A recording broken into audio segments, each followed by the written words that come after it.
Max. This is AI for South Africa. Let's go.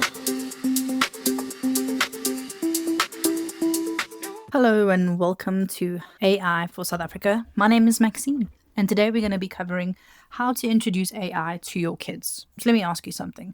Has your kid ever asked your phone a question before you even finished typing it? Or watched a YouTube video that just kept going one after the other, perfectly chosen for what they like and what they've been watching? Like somebody knew what they were watching and knew exactly what they wanted to see next.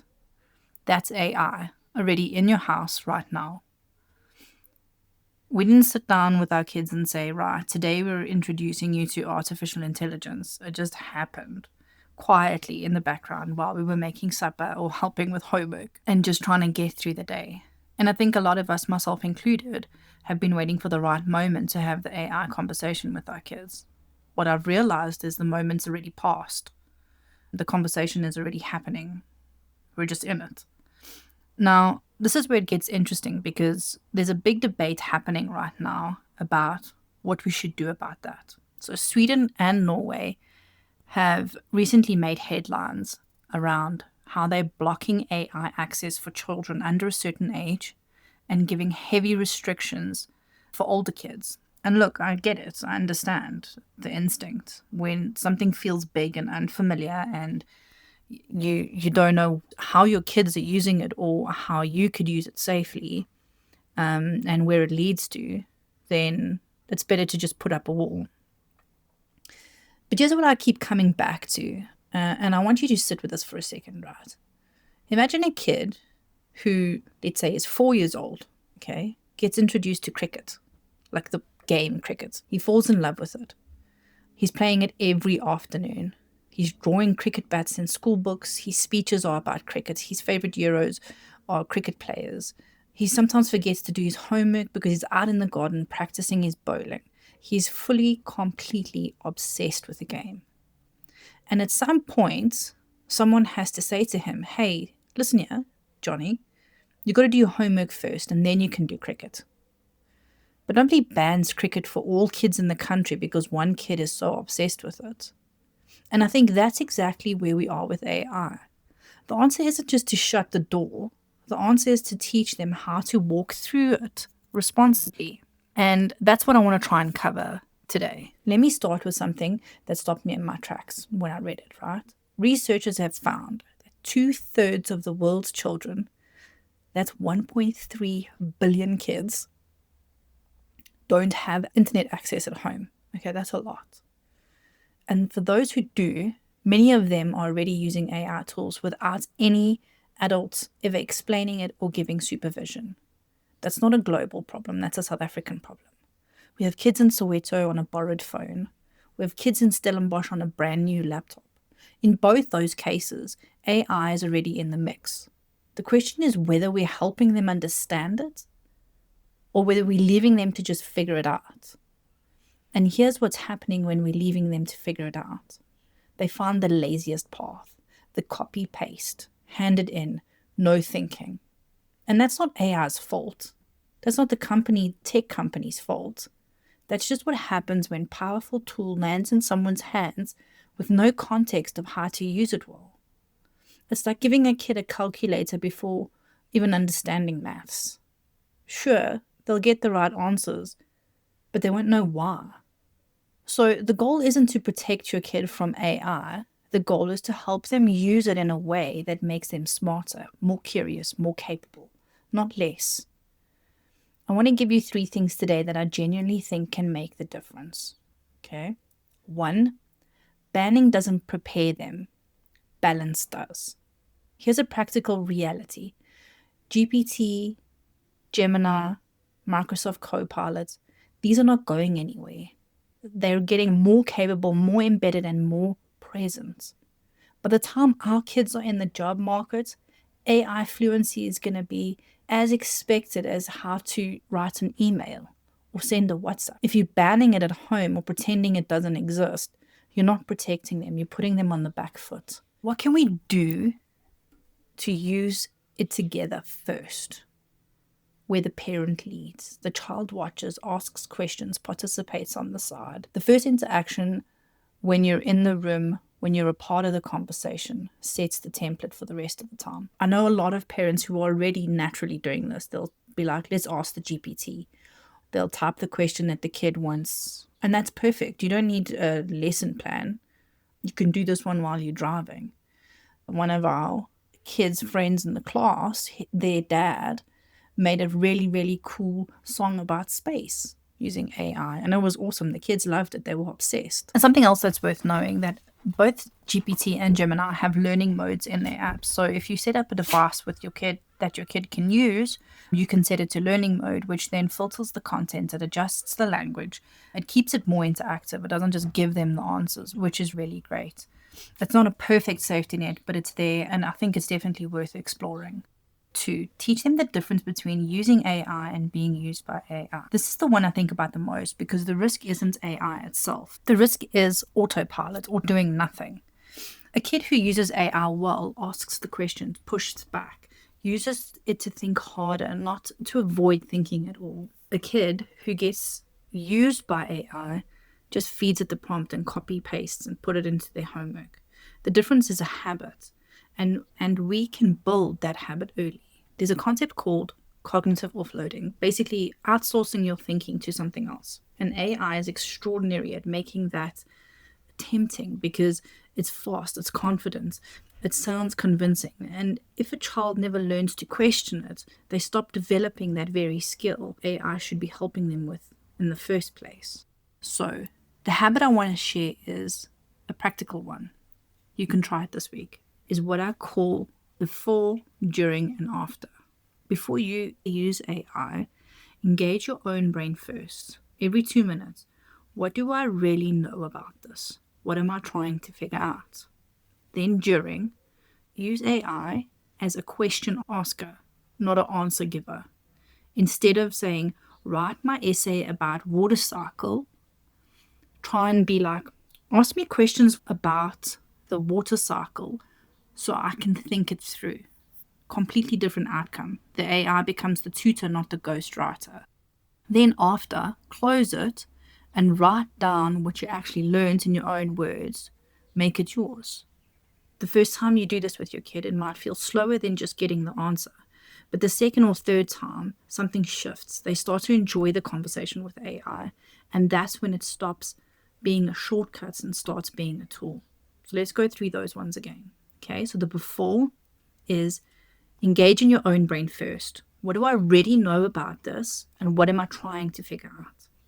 Then the during, we use AI as a question asker, not an answer giver. So ask me questions about what I know about this topic so that I can think it through. Then after, it's closing AI and writing down what I know about it in my own words and making it mine.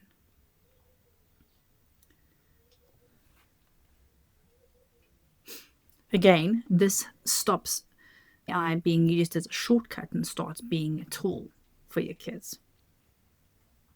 So the third one is knowing what's real and what AI still can't do. This one's specifically important for teens and honestly for all of us sometimes because we forget.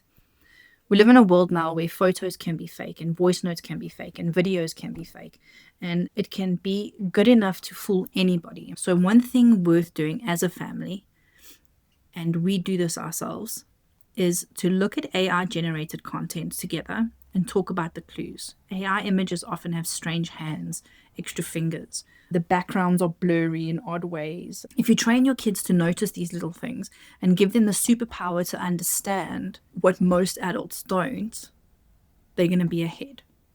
And beyond that, just the habit of asking, how do I know this is real? Before sharing something, before believing in something or acting on something. That's a real life skill. That stops chaos.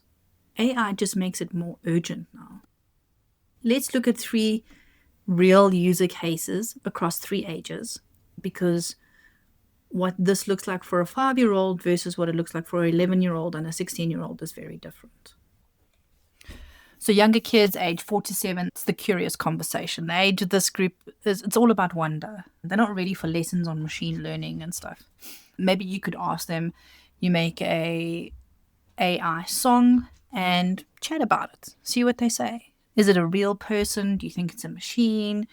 How does it know what to say? Things like that. That's the whole lesson. It's simple, it's true, and it's just about planting the seed about sometimes you need to question AI, and AI is a guesser. It's not a friend. There's an important distinction between it, And if your little one loves making stuff like the songs and the drawings and the stories, this is also the age where the creative tools are just pure fun. Making up characters, generating silly images and stuff. I've created a custom GPT, which I will share with you guys, that I use with my kids. And it asks you what age you are and what you want to do. And it's about creating a space where they can either play a game, create a coloring picture, or find something in the house and do science and explore. It's really helped me go through the process of sharing what the bots on my phone can help them with. But it's always about them starting the conversation, them guiding it, and AI just helping them get better ideas from it. It's not the complete answer. They got to put in the effort first, and that's what I try to achieve with that GPT. I'll share it with you and you guys can use it. Then the next stage is the tweens, which is 10 to 13, and this is the before, during, and after habit that we need to start implementing. Say your child has a life science assignment due and they're going to want to use AI. Let them, but then walk them through the habit once together. Before, tell me what you already know about photosynthesis. Let them talk to you for a couple of minutes. Get their brain working. Ask them a couple of questions around it. Then open GPT or Gemini together, and instead of saying, explain photosynthesis, say to them, what kind of questions do you think we can ask that will help you understand what you know? Maybe it can be like, I'm a grade 6 student and I already know that plants use sunlight. Can you ask me some questions to help me understand the rest of the process and see what happens then? And making sure that AI is the tutor and not the ghostwriter again. Your kid is still thinking, but it's thinking differently. They're pulling stuff from different places. And then after, you close the AI and you say, cool, now we've learned all of that. We've had a fun session with AI. Let's write it down now. No copy pasting or anything like that. It's their words, their understanding of it. And I promise you, the first time you do it, it'll really will feel slow. But it starts to bring that habit into place before they start to get to high school and university, because that's when they really get to that, give me the easy answer. The next stage is teenagers, so 14 to 18, and this is the show me moment, right? Teens already been using AI heavily for school creative projects. They understand what's created with AI, TikTok and all of that stuff if your kids have social media. You can't really stop them. So let's ask them, create the conversation. So show me what you used AI for recently. And most teenagers will actually love the question because it puts them in a position that they know stuff. And while they're showing you, you could ask real questions like, did you check that that was accurate? Is it real? How do you know it's not real? Making them the person of knowledge. You're not interrogating them. You're thinking with them. That's the relationship where you and your teenager are figuring AI out together. If you can get your teenager to figure anything out with you or even talk to you, this is exactly the kind of trust that you want to create. And that's what matters. And then honestly, if your teenager is into music and into art and into video and AI are doing all these extraordinary things in this space right now, maybe go on that adventure with them together and see what you can create. Instead of worrying about what they're doing, guide the journey, get their interest on what it is, and just run with it. And then slowly but surely ask them the questions so they start to think about how they're using AI. Right. So the one thing I want you to do this week is pick a small moment where you can interact with your child and talk about AI as per the last 3 elements that I discussed with you. I will also drop it in the show notes so that you can get an understanding of what you could possibly do, and as well as the before, during, and after habits to start creating with your kids. You don't have to have all the answers. Remember, the sooner you show your kids that and that you're learning together, the more open they'll be with you. The goal is to open the door and stay curious with it and stay curious together. If you got younger kids, do it over supper or over whatever they're doing. If you have teens, maybe 5 minutes on the couch, driving home. Just spark the conversation and have it. Share your thoughts and conversations in our comments. I'd love to hear what's out there with the kids at the moment and how you found the conversation. We're not going to get it perfect as parents every single time. I'm not getting it perfectly right. But I think the worst thing that we can do is stay out of the conversation and hope that it sorts itself out. Banning cricket doesn't make kids better at math. And banning AI is not going to prepare our kids for the world that they're actually going to live in. So our kids are curious, brave, and they adapt a lot faster than any of us. I think they just need us in the room while we're going through this process of learning what the hell AI is. Thanks for spending time with me today. If this episode was useful, share it with another parent, someone you think is having the same question at home or has kids using AI. Next time, we're going to go even deeper into this.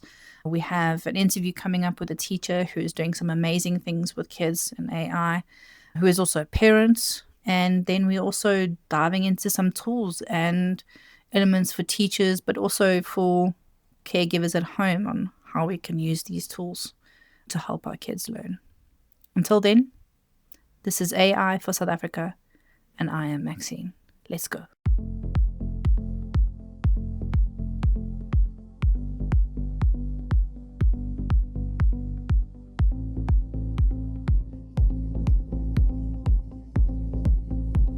Slow breath in, night still.